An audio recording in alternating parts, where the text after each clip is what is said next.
लक्ष्य हमारा हर किसान की आमदनी दुगनी, लक्ष्य हमारा हर किसान की आमदनी दुगनी। ऐसी नई नई तरकीबें अब हमको है चुननी। इस कार्यक्रम के प्रायोजक है कृषि एवं किसान कल्याण मंत्रालय, भारत सरकार। और एक बार फिर से बहुत बहुत स्वागत आप सभी का प्रोग्राम किसान की बात कार्यक्रम में। और आज मैं हूँ आपके साथ इस कार्यक्रम में सीमा सती, और मेरे साथ हैं निरंकार करिए स्वीकार, हमारी ओर से नमस्कार। जी हाँ, और हमारे साथ कोई और खास भी हैं, और सबसे पहले हम परिचय कराएंगे उनका। और आज विशेषज्ञ हमारे साथ मौजूद हैं डॉक्टर वेद प्रकाश, मृदा वैज्ञानिक, गन्ना अनुसंधान संस्थान मुजफ्फरनगर से। और आज विषय की अगर बात करें तो आज खास तौर पे बात होगी मृदा की जांच और पोषक तत्वों की संस्तुति। तो सबसे पहले तो बहुत बहुत स्वागत डॉक्टर साहब आपका। और सीमा जी, हम अपने जो श्रोता हैं उनको ये भी बता दें कि वो हमारे साथ टेलीफोन पे अगर जुड़ना चाहते हैं तो टेलीफोन नंबर हम उनको बता दें 011-2342-1608। जी हाँ, 2342-1608। और अगर आप दिल्ली के बाहर से कर रहे हैं तो 011 यानी कि 011 लगाना न भूलें। और जो हमें व्हाट्सएप के माध्यम से भी अपना सवाल करना चाहते हैं तो नंबर है 9868868753 यानी 9868868753। तो इससे आप अपना मैसेज भी भेज सकते हैं। तो डॉक्टर साहब, आपका स्वागत है। जैसा कि सीमा ने बताया कि मृदा की जांच और पोषक तत्वों के बारे में आज हम बात करेंगे आप मैंने श्रोताओं के लिए। पहले तो हम आपसे जानना चाहेंगे कि मृदा जांच जरूरी क्यों है। किसान भाइयों, मृदा जांच कराने के लिए अपने सारे पोषक तत्वों का पता लगाने के लिए हमें जांच कराना अत्यंत आवश्यक है। इस समय हमारा मृदा जांच का उपयुक्त समय चल रहा है, क्योंकि इस समय गेहूं की कटाई हो चुकी है, हमारा खेत खाली है। तो हम कोशिश करेंगे अब कि अपना नमूना इकट्ठा करके और उसमें जांच करा लें, और पोषक तत्वों की संस्तुति के आधार पे अगर आगे हम कोई भी फसल बोना चाहें तो उसमें बोएं। अब किसान भाइयों कि हम अपना कैसे नमूना लें मिट्टी का नमूना लेने के लिए, जैसे 1 एकड़ खेत से या 1 बीघे के खेत का कम से कम 8 या 10 जगह से 6x4 और 6 इंच गहरा गड्ढा खोदकर उसको एक साइड से 2 इंच मोटी परत लेकर, और कम से कम 10 जगह से जब आप लेंगे तो 2 किलो मिट्टी हो जाएगी। उसको 4 बराबर भागों में बांट लें, और बांटने के बाद उसके आमने सामने के भाग को हटा दीजिए। ये प्रक्रिया 2 से 4 बार करेंगे। जब 500 ग्राम मिट्टी रह जाए तब हम उसको कपड़े या पॉलीथीन की थैली में उसको भर लें। डॉक्टर साहब, हम ये भी जानना चाहेंगे, आपने कहा कि 8-10 जगह से लें, तो 8-10 जगह कौन सी होंगी, वो किन बातों का ध्यान रखें। किसान भाइयों, 8-10 जगह वो होंगी, जैसे सबसे पहले आप पेड़ के नीचे का नमूना नहीं लेंगे। दूसरा किसान भाई, जैसे मेड़ या डोल पे का नमूना नहीं लेंगे। तीसरी सावधानी ये किसान भाई रखेंगे, जैसे खेत में कहीं मैंने गोबर की खाद का ढेर लगा रखा है या चीनी मिल से मैली लगा रखी है, तो वहाँ पास का नमूना नहीं लेंगे। तो इन 3-4 विशेष सावधानियां किसानों को रखना है। उसके तहत ही, क्योंकि खेत का पूरा प्रतिनिधित्व करने के लिए कम से कम 8-10 जगह से ही नमूना लेने से ही उसका अच्छा आदर्श नमूना हो सकता है। तो लगभग कितनी मिट्टी एक बार में निकाल लेंगे 8-10 जगह से जब निकलेगी? एक गड्ढे से कम 200 ग्राम मिट्टी निकल जाएगी, और जब हम 10 जगह से लेंगे तो किसान भाइयों 2 किलो मिट्टी होगी। और 2 किलो मिट्टी को जब हम उसको 4 बराबर भागों में बांटेंगे तो आधा किलो ही मिट्टी को हम सिलेक्ट करेंगे। मतलब जैसे कि चिनाई करते वक्त रेत और उसको मिलाते हैं सीमेंट को, इस तरह से आपस में पहले मिलाएंगे उसको, फिर जमीन में फैला के इससे करके उसके 4 आमने सामने का लेंगे, इस तरह से करेंगे। जी बिल्कुल सही है। और कितनी मिट्टी बच जाए जब जो सैंपल के लिए हमें भेजनी है? सिर्फ 500 ग्राम। अच्छा, आधा किलो मिट्टी फिर भेजनी है। और उसमें ये भी हम जानना चाहेंगे कि जैसे कि आप अनुसंधान केंद्र में हैं, जांच आपके यहाँ होती है? जी, हमारे यहाँ होती है। मुख्य पोषक तत्व की भी जांच होती है, सूक्ष्म पोषक तत्व की भी जांच होती है, और मुजफ्फरनगर में सोयल हेल्थ कार्ड बनता है मुजफ्फरनगर। जी, अच्छा, ये सोयल हेल्थ कार्ड की जो बात है, भारत सरकार की योजना है, और ये उद्देश्य है कि किसान पोषक तत्व अपने खेतों में दें और सही उत्पादन मिले। तो जो किसान भाई हमारे हेल्थ कार्ड बनवाना चाहते हैं, क्या तरीका है बनवाने का? उसके लिए पहले तो अपना नमूना ले आएगा किसान, फिर उसके लिए जो कुछ भारत सरकार ने या उत्तर प्रदेश सरकार ने उसका शुल्क निर्धारित किया है। अगर हम मूंग के पोषक तत्व की जांच करवाते हैं तो उसके लिए 50 रुपए किसान से लिया जाता है। तो मुख्य मतलब नाइट्रोजन, फास्फोरस, पोटास जी। और उसके बाद द्वितीयक पोषक तत्व आ जाते हैं, जैसे कैल्शियम हुआ, मैग्नीशियम हुआ, सल्फर हुआ, 3 तो ये द्वितीयक पोषक तत्व, सूक्ष्म वाले भी। और बाकी जो सूक्ष्म पोषक तत्व जैसे zinc, copper, boron, manganese, chlorine, तो इनकी भी जांच हो जाती है। तो इसका सारा जांच का शुल्क 200 रुपये निर्धारित किया गया है जी। क्या क्या मतलब ध्यान रखें वो जब नमूना भरें, अपनी जो थैली है उसकी पहचान कैसे करेंगे कि किस खेत का है, उसमें क्या क्या सूचना होना जरूरी है? उसमें ऐसा है, जब किसान अपना नमूना थैली में रखेगा तो उसमें एक पत्ते की पर्ची लिखेगा, उसमें लिख देगा कि ये हमारे बाग वाला खेत है या हमारा ट्यूबवेल वाला खेत है या कोई सोसाइटी का कोड हो गन्ने का, तो वो उस पर डाल देगा, और कौन सी फसल से उसने नमूना लिया है और कौन सी फसल बोने जा रहा है। तो उससे ये किसान से एक शुल्क में उसको 2 फसलों का खाद्य संस्तुति मिल जाएगी पोषक तत्वों की।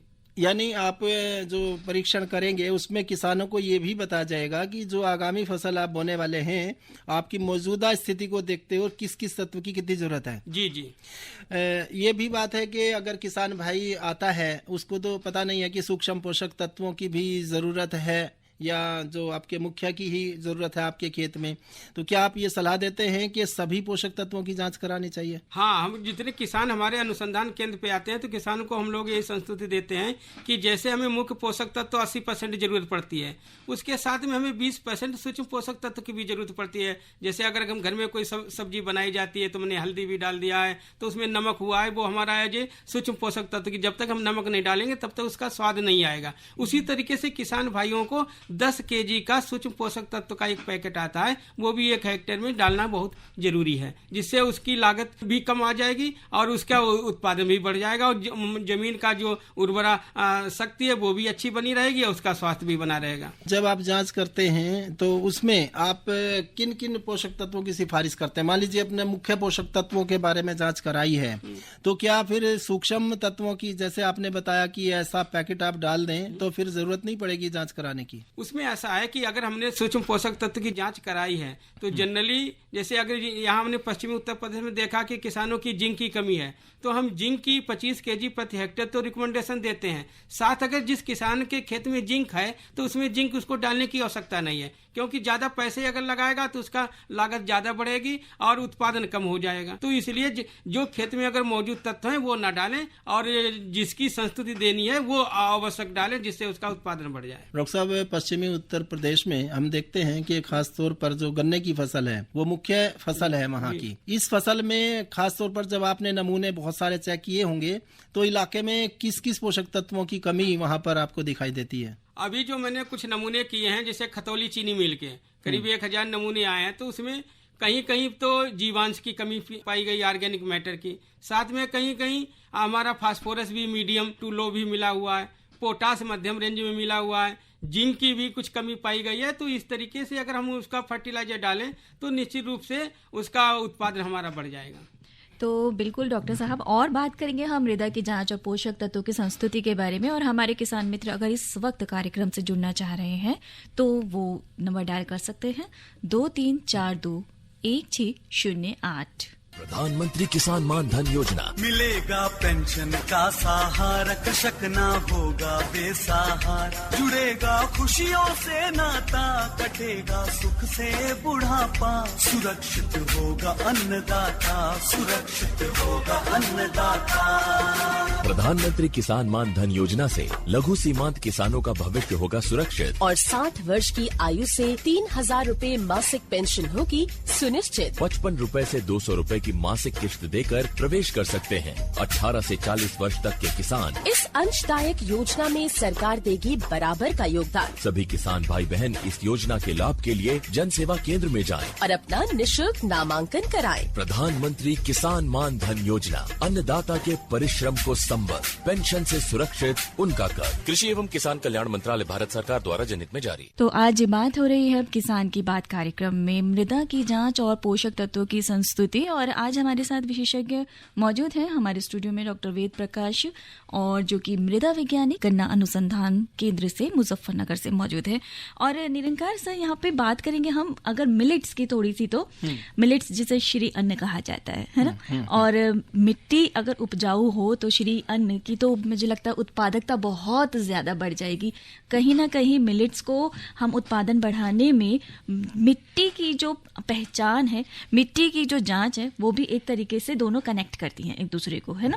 तो आज हम बात कर रहे हैं, सुनते हैं एक छोटी सी, यहाँ पर एक हमारे केंद्रीय एग्रीकल्चर मिनिस्टर की इनॉग्रेशन है और उसके ऊपर आइए सुनते हैं। मंत्रालय और नेफेड की टीम दोनों ने मिलकर भारत सरकार के इस महत्वपूर्ण कार्यक्रम को आगे बढ़ाने की एक सफल कोशिश की है। दिल्ली हाट में आज एक्सपीरियंस सेंटर का शुभारंभ हो रहा है और मुझे पूरी आशा है कि यह अनुभव केंद्र आने वाले कल में मिलेट्स ईयर को और ऊंचाइयां प्रदान करेगा और मिलेट्स की खपत, प्रोसेसिंग और उत्पादन को बढ़ाने की दिशा में भी महत्वपूर्ण कदम के रूप में हम सबके सामने उपस्थित रहेगा। मिलेट्स यानी श्री अन्न भारत के लिए नया विषय नहीं है।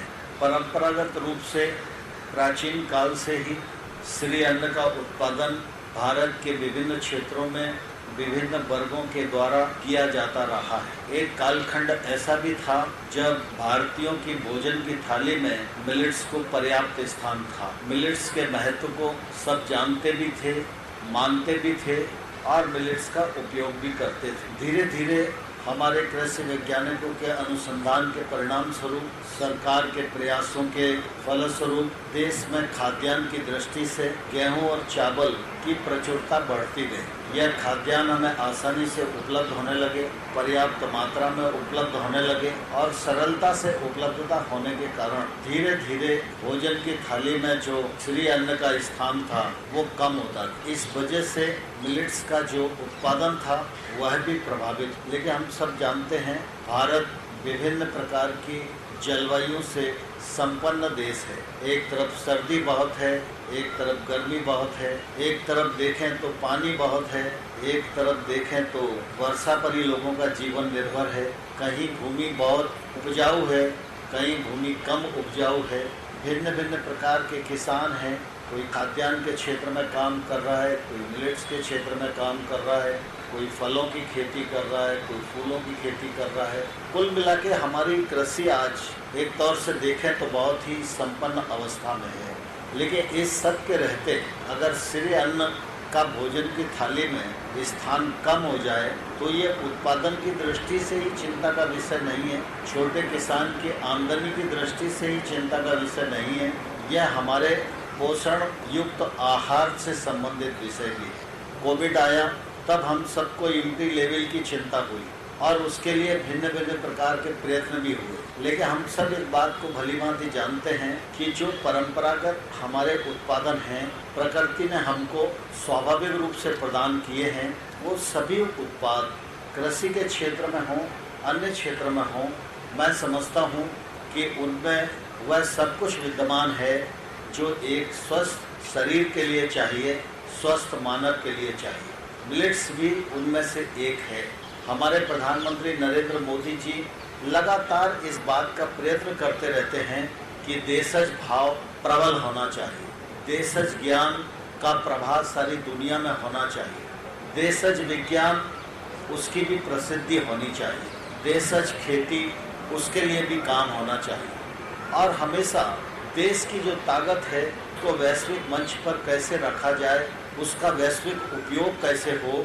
भारत की ताकत तो पहले से ही थी, लेकिन उस ताकत को ठीक प्रकार से वैश्विक मंच पर मोदी जी की कार्यकुशलता के परिणाम स्वरूप रखने का जो प्रयत्न हुआ, उसके कारण निश्चित रूप से भारत की सारी दुनिया में प्रतिष्ठा भी बढ़ी है और साख भी बढ़ी है। योगा हमारी पुरानी विधा थी, जिनको जरूरत थी वो योगा करते भी थे, जो जानते थे वो मानते भी थे, लेकिन फिर भी सामान्य तौर पर लोग इसको एक एक्सरसाइज के रूप में ही लेते थे। लेकिन ये भारतीय विधा है और यह मनुष्य को स्वस्थ जीवन और नया जीवन प्रदान कर सकती है। ताकत योगा में है। तो आज हम देखते हैं कि योगा डे के दिन सैकड़ों देश योगा डे मनाते हैं। योगा को अपनी जीवनचर्या में उन्होंने सम्मिलित किया है और योग विद्या के कारण भारत की प्रतिष्ठा सारी दुनिया में बढ़ी। ठीक इसी प्रकार से जब मिलेट्स की बात आई तो मिलेट्स के बारे में भी प्रधानमंत्री जी ने वैश्विक मंच का उपयोग किया। मिलेट्स की अच्छाइयों के बारे में, मिलेट्स की ताकत के बारे में, मिलेट्स के महत्व के बारे में जो प्रतिपादन संयुक्त राष्ट्र संघ में हुआ, परिणाम स्वरूप 72 देशों का समर्थन मिला और आज दुनिया मिलेट्स ईयर 2023 अपने अपने यहाँ आयोजित कर रही है। भारत में भी एक तौर से सभी लोग सभी क्षेत्र में, केंद्र हो, राज्य हो, संस्थाएं हो, एफपीओ हो, एग्री स्टार्टअप्स हो, विद्यालय हो, महाविद्यालय हो, हर स्थान पर मिलेट्स का प्रयोग बढ़े, इस दिशा में धूमधाम से काम तेजी के साथ हो रहा है। हमारी कोशिश है कि मिलेट्स का उत्पादन बढ़े, मिलेट्स की उत्पादकता बढ़े, मिलेट्स का प्रोसेसिंग बढ़े और मिलेट्स की खपत बढ़े। प्रोसेसिंग के क्षेत्र में सामान्य तौर पर ऐसा माना जाता है कि बड़ी कंपनियां आएंगी, अच्छा ब्रांड बनाएंगी तो ही दुनिया में उनको मार्केट मिलेगा और देश में भी मार्केट मिलेगा। लेकिन आज बदली हुई परिस्थिति में हम गर्व के साथ कह सकते हैं कि हमारे तमाम सारे नए बच्चे स्टार्टअप्स के रूप में मिलेट्स के 200 से अधिक उत्पाद बनाने में सफल हुए हैं। वह देश में भी उपयोग हो रहे हैं और दुनिया में भी उनकी मांग बढ़ रही है। मिलेट्स की जैसे जैसे मांग बढ़ेगी तो निश्चित रूप से अंततोगत्वा व्यक्ति को पौष्टिक आहार तो मिलेगा ही, लोगों को रोजगार तो मिलेगा ही, व्यापार तो भारत का बढ़ेगा ही। लेकिन भारत की अगुवाई में मिलेट्स को प्रोत्साहित करने का ये अभियान चल रहा है। यह जब सफलता के सोपान तक पहुंचेगा तो यह भारत की बड़ी सफलता के रूप में सारी दुनिया में जाना जाएगा। हमारे देश में खेती बहुत संपन्न है, लेकिन 85% किसान छोटे किसान की श्रेणी में आते हैं। बड़ी मात्रा में किसानों की संख्या ऐसी है जो वर्षा आधारित खेती पर ही निर्भर करते हैं। श्री अन्न की खेती वर्षा आधारित क्षेत्र में हो सकती है, कम उपजाऊ भूमि में हो सकती है, कम लागत में हो सकती है, बिना उर्वरक के हो सकती है, कम सिंचाई में हो सकती है और अगर इस उत्पादन को अच्छा दाम मिल जाए तो हमारे छोटे किसान के जीवन में एक बड़ा बदलाव भी आ सकता है। इसलिए श्री अन्न का महत्व भारतीय जनजीवन के लिए अत्यंत आवश्यक है। दिल्ली में ही मिलेट्स ईयर को लॉन्च किया गया। 100 से अधिक देशों के प्रतिनिधि उसमें आए और उस कार्यक्रम ने भी मिलेट्स ईयर को एक नई ऊंचाई प्रदान की। उसी श्रृंखला में भारत सरकार राज्य सरकारों के साथ मिलकर सभी विभागों के साथ मिलेट्स को प्रोत्साहित करने का प्रयास कर रही है। इसी तारतम्य में कृषि मंत्रालय और नेफेड और दिल्ली हाट इन सब के योगदान से आज ये अनुभव केंद्र प्रारंभ हो रहा है और मुझे पूरा विश्वास है कि यह अनुभव केंद्र मिलेट्स ईयर को और आगे बढ़ाने में सफलता हासिल करेगा। तो अभी आप सुन रहे थे दिल्ली हाट में नेफेड द्वारा मिलेट्स अनुभव केंद्र की शुरुआत के मौके पर केंद्रीय कृषि एवं किसान कल्याण मंत्री श्री नरेंद्र सिंह तोमर के ये वक्तव्य। अरे क्या कर रहा है? इधर इधर इधर हम बोल रहे हैं तेरे बीजू का उतला बोल रहा है। पक्षियों से तो हम खेत को बचा लेते हैं, पर इन घातक रसायनों से कैसे बचाएं? मतलब? देख बेटा, तू जो ये अंधाधुंध रसायन मिलाता है ना, मिट्टी की सेहत बिगड़ने लगी है और जब माटी ही कमजोर पड़ जाएगी तो उपज कैसे सेहतमंद होगी? अरे पहले ऐसा नहीं था। पूछना अपने बड़े बुजुर्गों से, कैसे फसल लहलहाती थी, शुद्धता झलकती थी। हाँ, माटी भी तंदुरुस्त और लोग भी। अब पहली वाली बात कहाँ?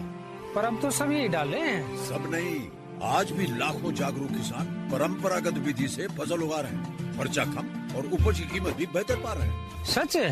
रे बेटे, एक्सपीरियंस से बता रहे हैं। धूप में बाल सफेद नहीं किए हैं। हाँ। ठीक है भाई, मैं भी आज से जैविक खेती शुरू करूंगा। माटी से प्रेम की परंपरा है परंपरागत खेती।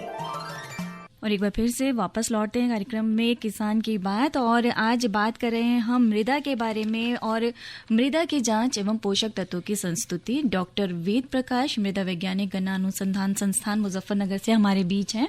और वेद प्रकाश जी, हम आपसे डॉक्टर साहब ये भी जानना चाहेंगे, जैसे कि हम गन्ने की बात कर रहे थे ब्रेक से पहले, कि जो गन्ने में कौन कौन से पोषक तत्वों की जरूरत हमारे किसानों को पड़ती है? गन्ने की फसल में किसान भाइयों को नाइट्रोजन, फास्फोरस, पोटास ये हमको 80% देना चाहिए बुवाई के समय पे, और साथ में उसमें सूक्ष्म पोषक तत्व भी देना चाहिए। अब इसमें जैसे नाइट्रोजन हमको 180 से 200 केजी नाइट्रोजन प्रति हेक्टेयर देना चाहिए, 80 केजी फास्फेट और 60 केजी पोटास, 25 केजी जिंक प्रति हेक्टेयर, और साथ में हम माइक्रोन्यूट्रिएंट्स भी उसको दें। लेकिन जांच के बाद, ये जांच के बाद देना चाहिए। अगर जिस किसान ने अपना सॉइल हेल्थ कार्ड नहीं बनवा पाया तो ये जनरली खादी संस्तुति है पोषक तत्वों की, इतना देना ही पड़ेगा। हाँ, इतना देना ही पड़ेगा। इसके अलावा डॉक्टर साहब एक और महत्वपूर्ण फसल है जो अभी बोई जानी है, धान की फसल है। तो धान की फसल के लिए भी हम जानना चाहेंगे कि कौन कौन से मुख्य पोषक तत्व देने की जरूरत है। इसमें किसान भाई अगर धान की अभी बिजाई करेंगे तो उससे पहले 15 दिन अपना सॉइल हेल्थ कार्ड बना लें, और उसके आधार पे अगर हम अपना नाइट्रोजन, फास्फेट, पोटास दें तो शायद उनकी लागत कम आएगी और उत्पादन बढ़ेगा। और जिस किसान ने अगर जांच नहीं करवा पाई है और धान में अगर उसमें हम नाइट्रोजन दें तो 120 केजी नाइट्रोजन प्रति हेक्टेयर, 60 केजी फास्फोरस और 40 केजी पोटास प्रति हेक्टेयर। शायद फोन जुड़ गया है फिर से। हेलो, नमस्कार।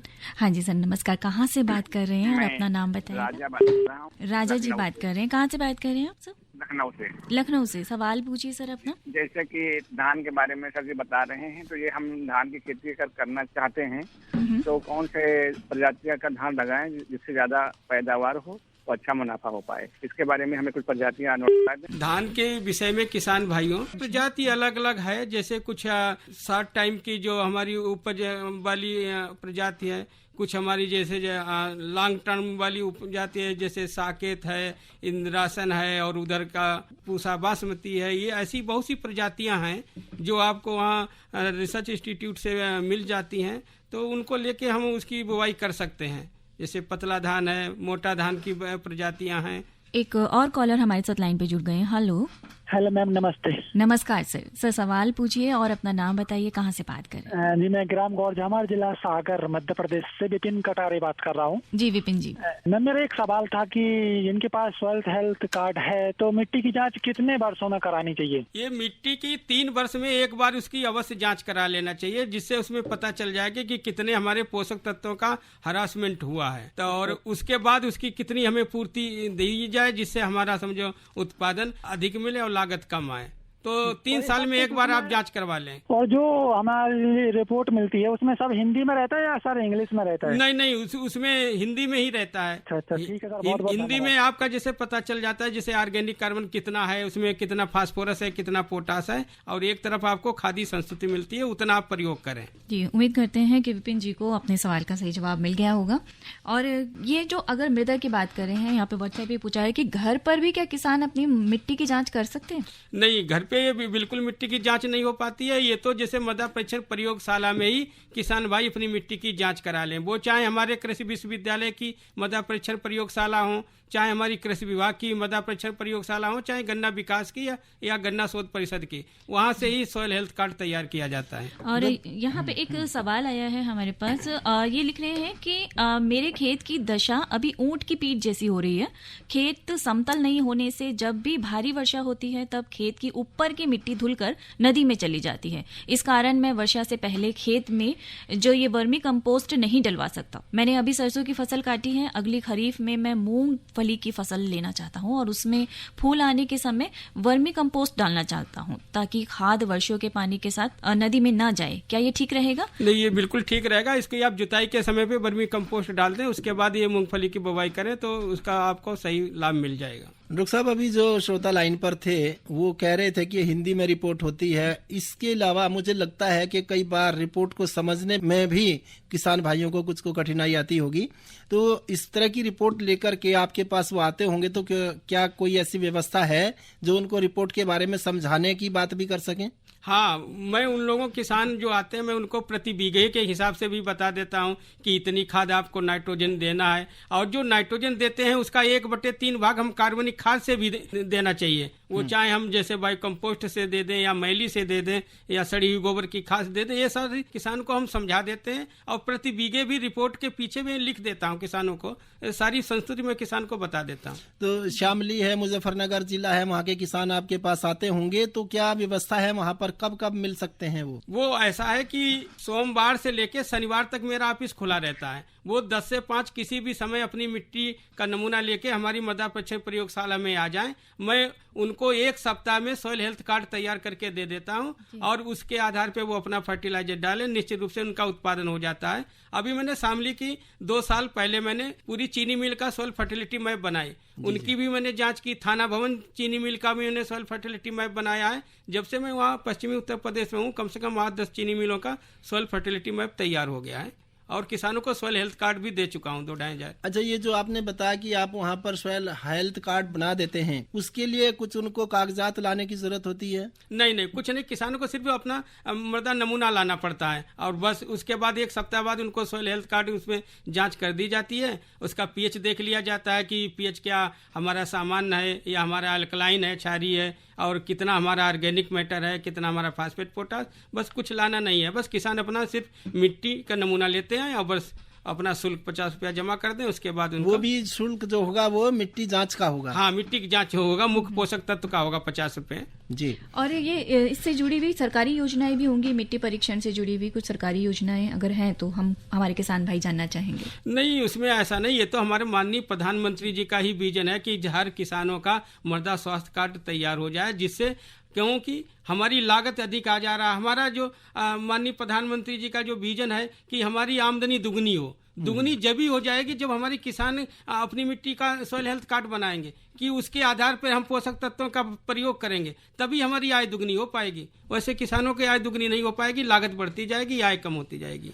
और जैसा कि हम कहते हैं मिट्टी की जांच कराकर ही दे, कई किसान भाई अंधाधुंध देते रहते हैं खाद उर्वरक को, तो इसका नुकसान भी होता होगा? हाँ बिल्कुल, किसान भाइयों, जो आप अत्याधुनिक रासायनिक खाद डालते हैं, जैसे आप यूरिया डालते हैं, हमने 180 kg नाइट्रोजन बताई, किसान 400 kg डाल दिया, उससे क्या होता है वो हमारी जमीन में लीच हो जाता है, जिससे हमारा क्या ऑर्गेनिक कार्बन भी कम हो जाता है और उधर पीएच भी हमारा बढ़ जाता है। इसलिए किसान भाई अत्याधिक मात्रा में रासायनिक खाद का प्रयोग न करें।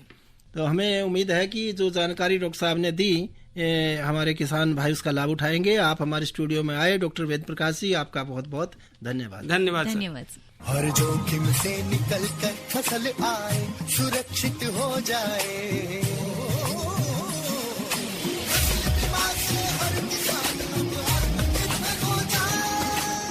संकट के समय प्रधानमंत्री फसल बीमा योजना किसानों के लिए वरदान है। अब सूखा पड़े या बाढ़ आ जाए कोई डर नहीं, अब ओले पड़े या कीट पतंगे फसल खा जाए कोई फिक्र नहीं, क्योंकि हमने लिया है प्रधानमंत्री फसल बीमा। बुआई से फसल कटाई तक हर जोखिम का दावा, न्यूनतम प्रीमियम पर अधिकतम भुगतान का वादा। योजना से हर साल जुड़ रहे हैं 5 करोड़ से ज्यादा किसान। अब आपकी है बारी। नजदीकी कृषि कार्यालय, सहकारी समिति, बैंक शाखा, अधिकृत बीमा कंपनी या जन सेवा केंद्र में स्वेच्छा से करा सकते हैं पंजीकरण। फसल बीमा पोर्टल या फसल बीमा ऐप द्वारा भी कराया जा सकता है पंजीकरण। प्रधानमंत्री फसल बीमा योजना, आपकी फसलों का संपूर्ण सुरक्षा कवच, कृषि एवं किसान कल्याण मंत्रालय। और इसी के साथ कार्यक्रम किसान की बात से मैं सीमा सती और मैं निरंकार लेते हैं इजाजत। आप सभी को नमस्कार। इस कार्यक्रम के प्रायोजक थे कृषि एवं किसान कल्याण मंत्रालय, भारत सरकार।